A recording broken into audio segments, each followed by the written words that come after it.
అన్నదాత ఆగామవుతుండే, మట్టి బిడ్డడు మాయమవుతుండే అని ఒక కవి ఒక సినిమాలో పాడబాడు.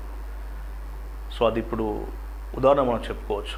నిన్న కురిసినటువంటి వానకు, ఆ తుఫాన్ దాటికి, ఈ అకాల వర్షానికి అన్నదాత విలవిల్లాడుతూ ఉన్నాడు. మొక్కజొన్న, వరి, పత్తి మొత్తం చేతికి వచ్చిన పంట నాశనం అయిపోయింది. గొలుసులు మొత్తం కూడా పడిపోయినాయి. ఇది ఎవరిని నిందించాలనేది ఆ రైతన్నకు అర్థం కాక అయ్యో అని తలకాయ బాదుకుంటా ఉన్నాడు. ఎవరిని అంటాడు ఇప్పుడు? ఎవరిని అనాలి? ఏ ప్రభుత్వాన్ని నిందించినా ఏం లేదు. ఎవరిని నిందిస్తాడు ఇప్పుడు? అంటే అకాల వర్షానికి అన్నదాత మరోసారి ఆగమైపోయాడు. అసలే పండించిన పంటకు గిట్టుబాటు ధర లేదని దళారుల చేతిలో మోసపోతున్న అయ్యో అని చెప్పి ఏడుస్తున్న అన్నదాతకు మూలిగే నక్కపోయిన తాటికాయ పడ్డట్టుగా మరి ఈ అకాల వర్షం, ఈ తుఫాను కాస్త నిన్న వరంగల్, హన్మకొండ జిల్లాల్లో, దాదాపు మహబూబాద్ జిల్లాలో విషాదాన్ని మిగిల్చింది. ఆత్మహత్యలు చేసుకోవడానికి రైతులు ఎందుకు ముందుకు పోతున్నారు అనేది చాలామందికి అర్థం కాలే. నేను ఒక రైతు కూడా అంటా ఉన్నాడు, చావు తప్పేళ్ళంటే కూడా చెప్తా ఉన్నాం, పెట్టుబడి కూడా రాలేదు, పెట్టుబడి కూడా రాదు అని చెప్పేసి రైతు ఏడుస్తూ ఉన్నాడు.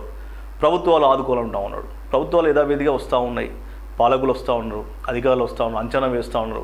ఏదో తూతు మంత్రంగా కొంత ఇచ్చే పరిస్థితి ఉంటుంది తప్ప మొత్తం కూడా ఇచ్చేది అయితే ఇక్కడ లేదు. కానీ ప్రభుత్వాలు కూడా ఇలాంటి సమయంలో మిగతా పథకాలు ఏమైనా ఉంటే కూడా పక్కన పెట్టి రైతు ఎలా అయితే నష్టపోయిండో అతనికి నష్టపరిహారం కనుక పూర్తి స్థాయిలో ఇస్తే మరొక పంట తను వేయడానికి సంతోషంగా ముందుకు వస్తాడు.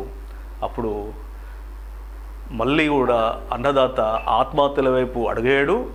అయ్యో నన్ను ఎవరు ఆదుకోకపోయినా నా ప్రభుత్వము, నా పాలకులను ఆదుకోవడం అని చెప్పేసి గుండె మీద చేసుకొని ధైర్యంగా వ్యవసాయం చేస్తాడు. కాబట్టి ప్రభుత్వ పెద్దలకు మాకు చిన్న విన్నపం ఏంటంటే, ఏదో ఎకరానికి ఇంత ఇస్తున్నాం మేము అని చేతులు దులుపుకోకుండా తను ఏమాత్రం అయితే నష్టపోయిండో ఆ నష్టం మొత్తం కూడా మీరు ఇచ్చే విధంగా చేయండి. ఎందుకంటే కొన్ని అనవసర పథకాలు ఎన్నో విధాలుగా కొన్ని కోట్ల రూపాయలు వేస్ట్ అవుతూ ఉన్నాయి. అన్నదాతని కనుక మనం బతికించుకుంటే, రైతును మనం బతికించుకుంటే ఖచ్చితంగా కూడా ఆ రాష్ట్రము, ఆ దేశం బాగుపడుతుంది.